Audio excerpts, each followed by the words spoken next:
Hello दोस्तों, YouTube channel jail से कानून में आपका स्वागत है। मैं हूं रसिक धामेलिया और आज आपको मैं आईपीसी 302 यानी कि खून, मर्डर, हत्या के बारे में बताऊंगा और वो कैसे उसमें जमानत होती है, कैसे उसमें छूटते हैं और कैसे उसमें सज़ा लगवाई जाती है।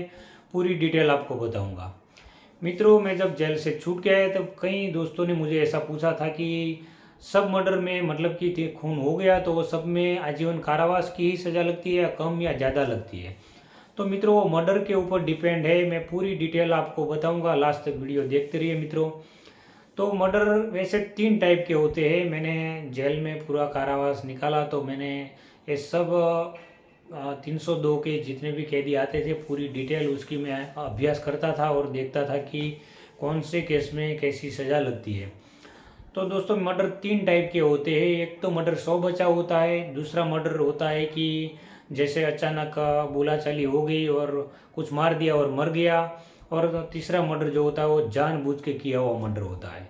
तो तीनों में अलग अलग टाइप की सज़ा का प्रावधान है और तीनों में जमानत का भी अलग अलग प्रोसेस अलग अलग टाइम से मिलता है। सबसे पहली बात है कि 100 बचाव का मर्डर में क्या होता है और जमानत कैसे होती है।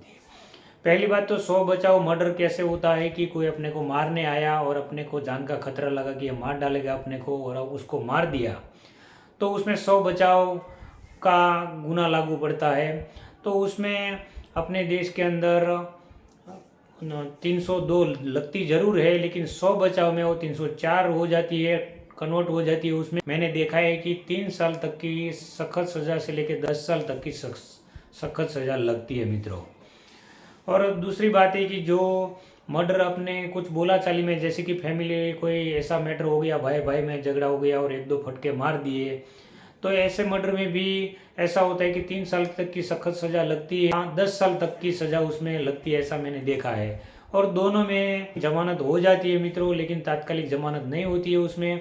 लगभग चार्जशीट के बाद दोनों टाइप के केसों में जमानत हो जाती है।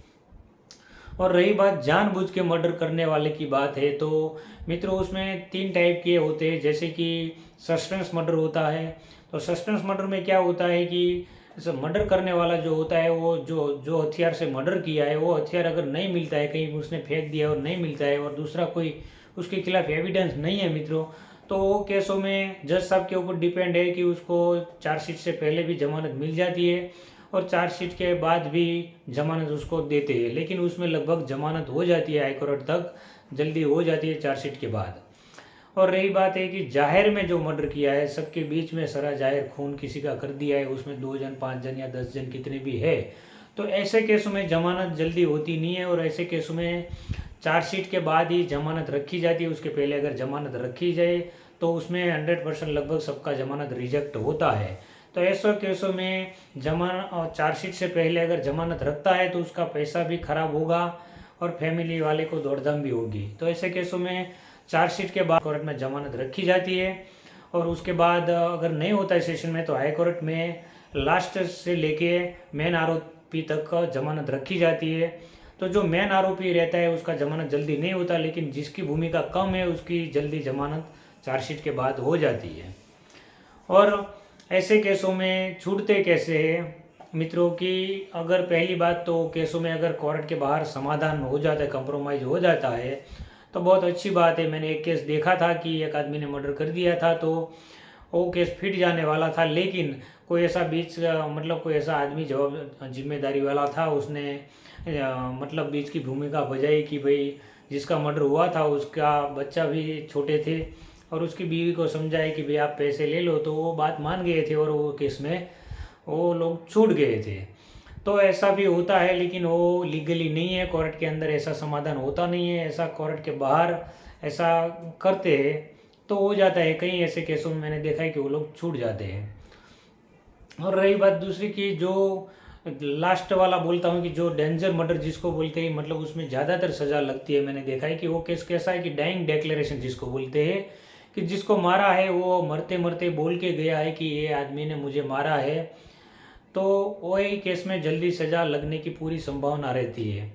लेकिन ऐसे केसों में भी कई आरोपी छूट गए, ऐसा मैंने देखा है। कैसे कि जो मरते मरते बोला है वो पुलिस के सामने बोला है और दूसरे के सामने नहीं बोला है, तो पुलिस का स्टेटमेंट जल्दी कोर्ट में मान्य नहीं रखा जाता। और दूसरी और एक बात है कि जैसे वो सिविल में मरा है और कई दूसरे लोगों के सामने भी वो बोला है, लेकिन जो गवाह है दूसरे, वो लोग का स्टेटमेंट कोर्ट में अलग अलग रहता है, तो भी आरोपी का छूटने का चांस रहता है। लेकिन मैंने एक केस में ऐसा भी देखा था कि डाइंग डिक्लेरेशन केस में मरते मरते जो बोल के गया था, वो केस में एक आरोपी को कंप्रोमाइज समाधान था तो भी उसको सज़ा दिया था। तो जज साहब ने ऐसा बोल के उसको सज़ा दिया था कि तेरा सबके साथ समाधान हो गया समझ ले, लेकिन जो मर गया है उसके साथ तो तेरा समाधान नहीं है। तो जो मर के गया है वो कभी झूठ नहीं बोलता। तो ऐसा केसों में सज़ा लगती है मित्रों। दूसरी एक और बात है, 302 यानी कि मर्डर करके जो अंदर गया है वो छूट जाने की आपको संभावना लगती है, या फिर जमानत उसकी हो जाएगी तो आपको परेशान कर सकता है, आपको मार सकता है, ऐसा आपको लगता है तो आप कोर्ट में एक एप्लीकेशन दाखिल कर सकते हैं कि ये आरोपी हमको बाहर आके मारेगा, हमको हमारी जान का खतरा है। तो उसका जमानत जल्दी नहीं होता है मित्रों। और अगर शायद वो हाई कोर्ट या सुप्रीम कोर्ट उसकी जमानत देती भी है तो उसकी बहुत सारी शर्तें रखती है, जैसे कि जो मरने वाला है उसका फैमिली है वो सिटी में नहीं रहने का, दूसरी सिटी में रहने का, और उसको 15 दिन में पुलिस स्टेशन में एक बार हाजिरी भरवाने का, ऐसा सब कंडीशन रखते हैं कोर्ट। तो मर्डर केस में ऐसा ऐसा होता है और इतनी सज़ा लगती है मित्रों, आजीवन तक कारावास की सज़ा लगती है वैसे 302 में। लेकिन 100 बचाव मर्डर होता है या अचानक मर्डर हो गया है, उसमें 3 साल से लेकर 10 साल तक की सज़ा लगती है मित्रों। और भी बहुत सारी जानकारी मेरी वीडियो में है मित्रों, आप देख सकते हो। मेरी चैनल को ज़रूर सब्सक्राइब कीजिए। जय हिंद, जय भारत।